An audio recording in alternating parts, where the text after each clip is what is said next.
A famine is a widespread scarcity of food caused by several factors, including war, inflation, crop failure, population imbalance, or government policies.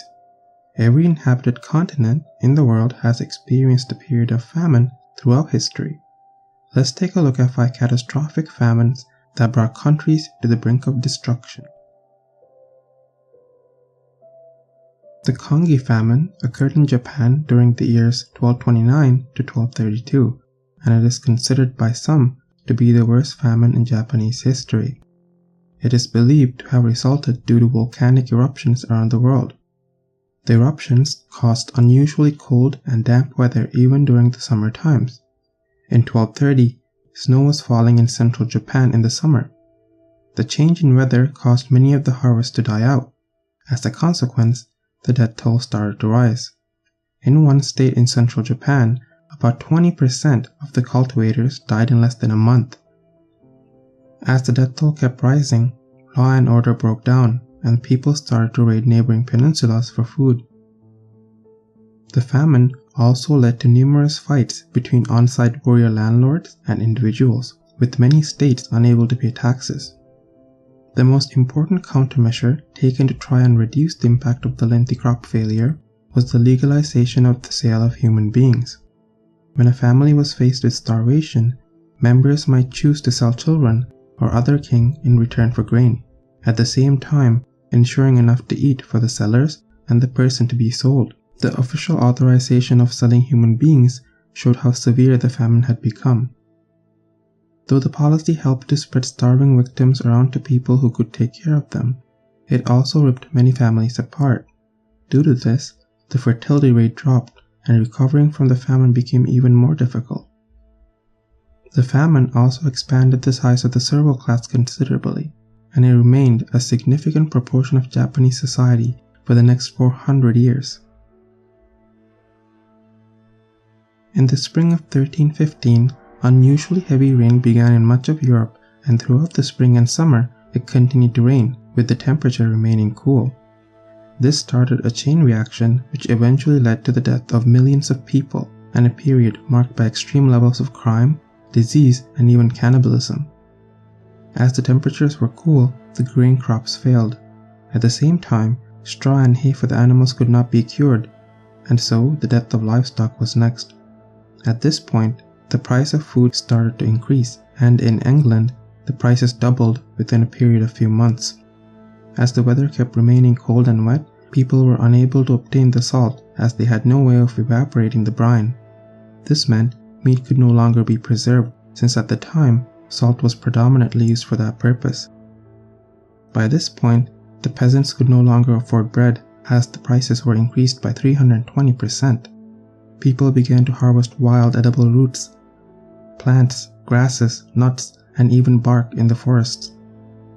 The extent of the famine was so harsh that a number of documented incidents show that even King Edward II at some points could not find bread for himself or his entourage.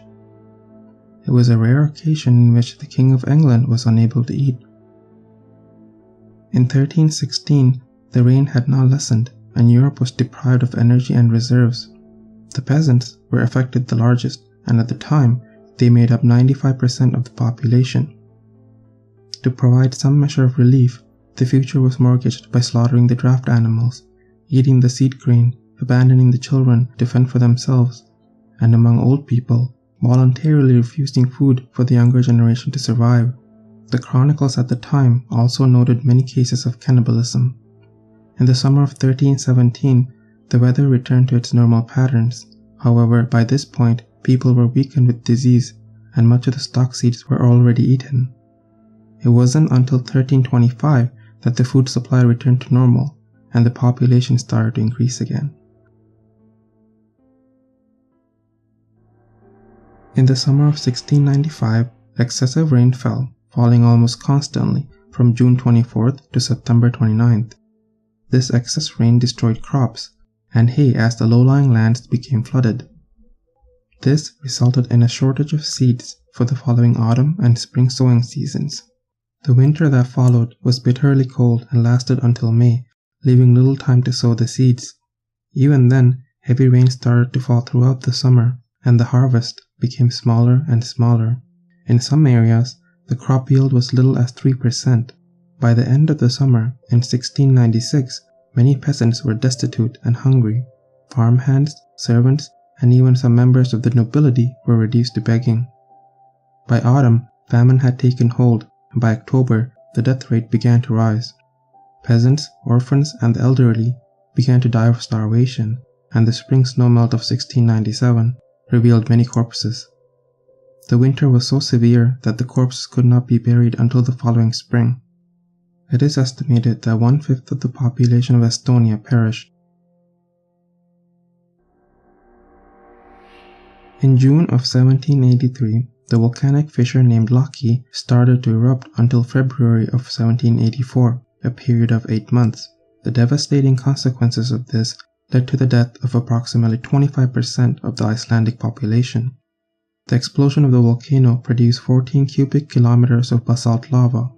Some of the lava fountains reached heights between 800 to 1,400 meters. The outpouring of gases, including an estimated 8 million tons of hydrogen fluoride and an estimated 120 million tons of sulfur dioxide, gave rise to what has since become known as the LAKI haze across Europe.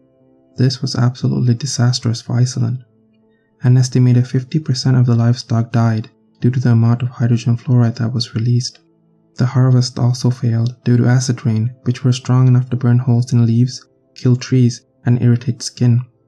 This, coupled with most of the freshwater sources being polluted by the sulfur and fluoride, led to a famine which lasted for many years. The lava flow also ended up destroying 20 villages. The famine of 1866 is considered the last major naturally caused famine of Europe. In Finland, it is known as the Great Hunger Years, and in Sweden, it is known as the Year of Great Weakness. During the previous years, poor harvests were already occurring due to weather conditions. However, in 1866, the summer was pummeled with heavy rains. This caused most of the staple crops to fail. Potatoes and most of the root vegetables were rotting due to the high amounts of water in the soil. As the rain didn't lessen, conditions for sowing the grain in the fall season was unfavorable. When the stored food ran out, thousands took to the roads to beg. The winter that followed was harsh, and the cold temperatures didn't subside until the late spring season. In many places, lakes and rivers remained frozen until June. After a promisingly warm midsummer, freezing temperatures in early September ravaged crops. As a result, the harvest was about half the average, and by the autumn of 1867, people were dying by the thousands. The government of Finland at the time was ill-equipped to handle a crisis of such magnitude. There was no money readily available to import food from the Central European markets, and the government was slow to recognize the severity of the situation. It wasn't until 1868 that the weather returned to normal. By then, however, 8.5% of the entire population of Finland had perished. Thank you so much for watching, and if you liked our content, please don't forget to subscribe and give us a like.